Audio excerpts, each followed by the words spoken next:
If you have DKs here, this is like their playground. They get so many pets and nifty shit that they can mind control. This isn't true. So, a lot of times we'll scroll one and we open the thing right away. If you have someone with a ranged ability, like if the priest targets the boss, I'll skull the boss, and in mid jump, if you spam like pain, the dot, oh my gosh, can't think of the Shadow name. Word Pain. Thank you, Shadowward Pain. You will kill the other guy's channeling. You will kill like that one and that one, so you don't need to worry about them. Because if you don't, they'll start fearing you. So jump over the ledge and throw a dot on the boss. Ready, go. So see how if you hit her before you land, these guys are dead. Less to worry about.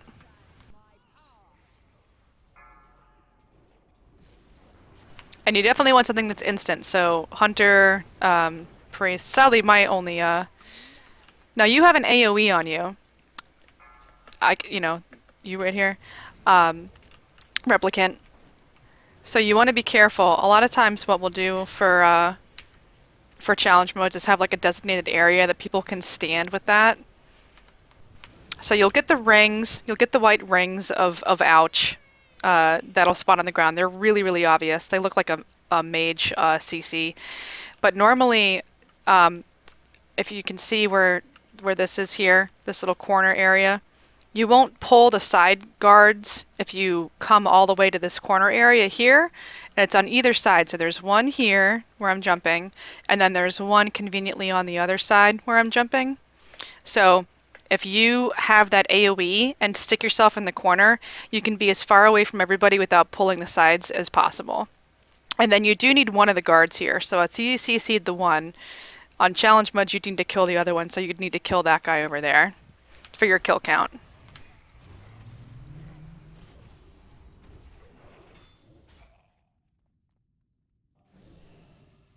A lot of times you would need amber also as a healer.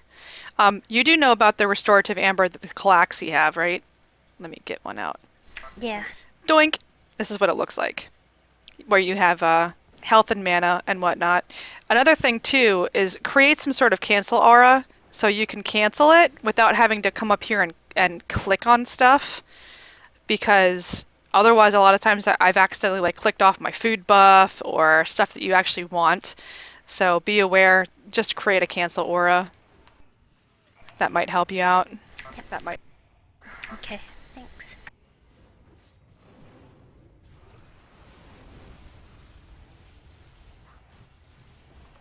This is the second hardest pull in the whole dungeon, because these candlestick mages fucking suck. Yeah, you'll have to dispel too. Pretty significant.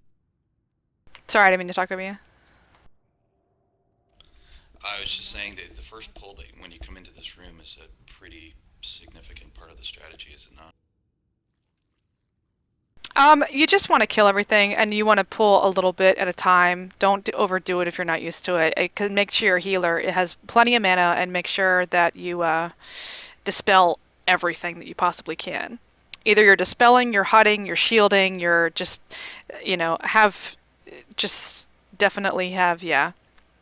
Make sure that you're on top of the spells. Your tank needs at least 3 cooldowns as well.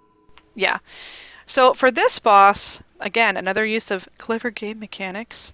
If you tank her behind the pillar over here, when she goes to the swirly pick which one I am, if you're not really good at saying, all right, you're a white lady with dark hair with some sort of gray headband, blah, blah, blah, and you can't like immediately pick out which one she is because attention to detail might not be happening, just don't attack her at all. Stay here behind the pillar, and she will say, oh, you can't see me, I can't see you, and she will just come back. Yeah, I'm terrible with fashion, so I'm not the girl that can like pick her out. I can't. I've tried. So I'm gonna pull her. Yay! Such a baddie. And come back here and see what I'm talking about. The tank normally stands at purple. we want to stand a little bit away from her, and don't kill her right away so you can actually see what I'm talking about. See that purple thing that went in front of her? That'll kill you so quickly in challenge modes. That thing is a random thing she throws on people, so don't stand on the purple. So now come up and don't do anything, don't hit anything, just stand at purple. Basically just line of sight her. Your guard is like beating on people too. No, take it. Alright, so see how she came back? That's what we're talking about. That's so good. So if you need the achievement for this, that's also a way to get that. I know there's an add-on and stuff as well that you can get and other ways around it, but this is what I found to be the easiest way to do it, is just line of sight her.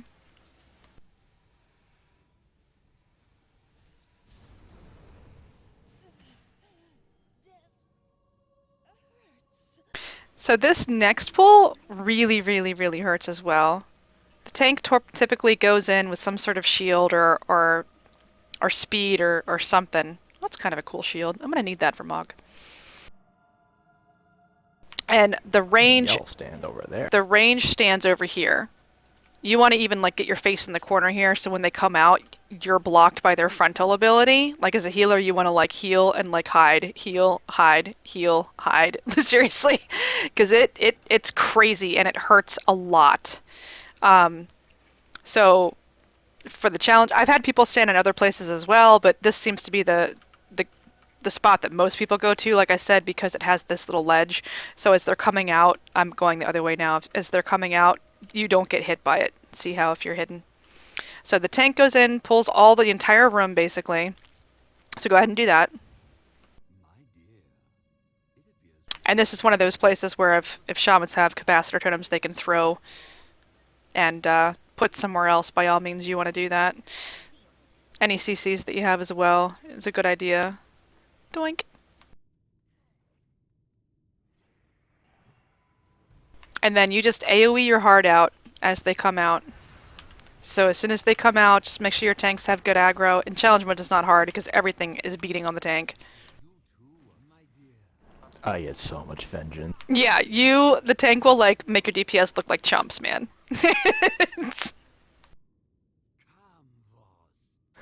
Also, you're gonna find this out, you're angry. If you have a DK tank, you're gonna have to trust them to not die, because you're gonna want to heal them, but they move like molasses, so to get to their spot, they have to use their own stuff.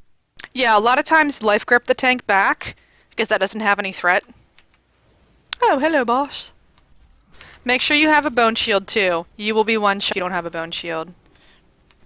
And if you target the boss, you can see who he's going to cast his next ability on and who's going to need bone armor. If you have DBM also, it has a little thing down here.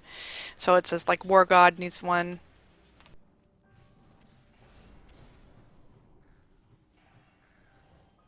And then this is where Now I run I'll away from need the one. So see how he was targeting me? He hit me. Yeah. This next room is another one of those things where you have to kill the whole room, but it can get really hairy, especially if you accidentally tab target the wrong thing or something silly like that. So that first skull guy, you want to kill those guys first, the carvers. The tank will go out, smack a couple, come back in here, light a sight them. Again, a lot of times capacitor totem or CCM when they walk in the door, so that way you don't have an insane amount of damage going on at once. You can do that if you want. We can practice that real quick. Okay. Yeah, I thought the shield looked pretty cool. I have to get used to this whole running back stuff, because I never do. Yeah. So see how they kind of go through the wall? Started. Yeah.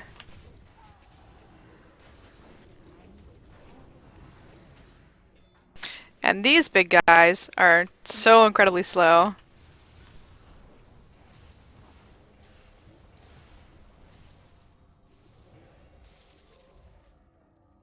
And then usually when this first pack of the room is good, then you can go in and it's pretty safe to pull the rest of it in one or two more pulls.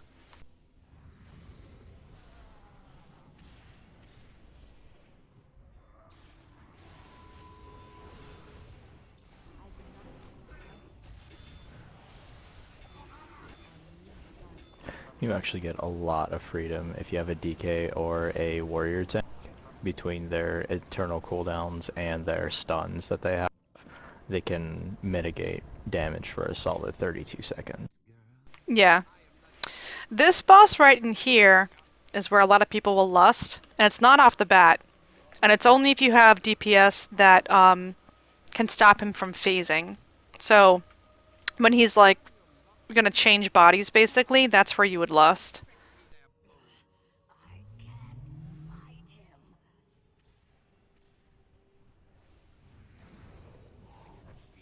So watch him go back in the middle. Right here, around 30-40%, that's where you'd throw lust and try to get him to like not change bodies. Obviously in heroic we're just gonna laugh at him and go, haha, you're terrible.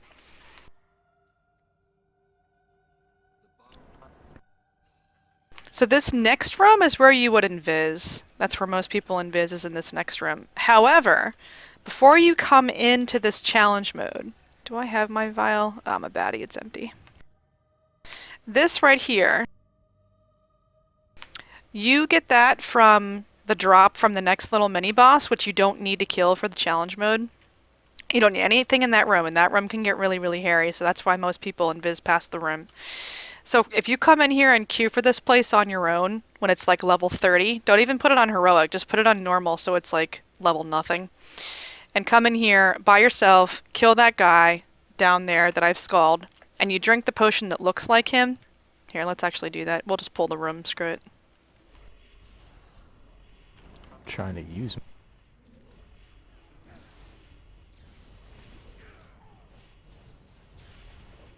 Yeah, just Gorfine's Grasp everybody in here. Be careful about On it, standing in bad too.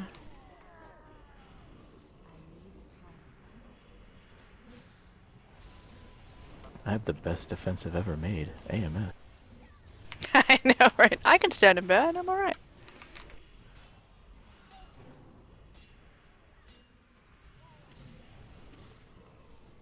It's the only thing that makes DK tanks just as good as monk tanks as AMS. So obviously you would never do this ever, ever, ever in challenge mode because you die so fast. We're only doing this so I can show you the room, basically.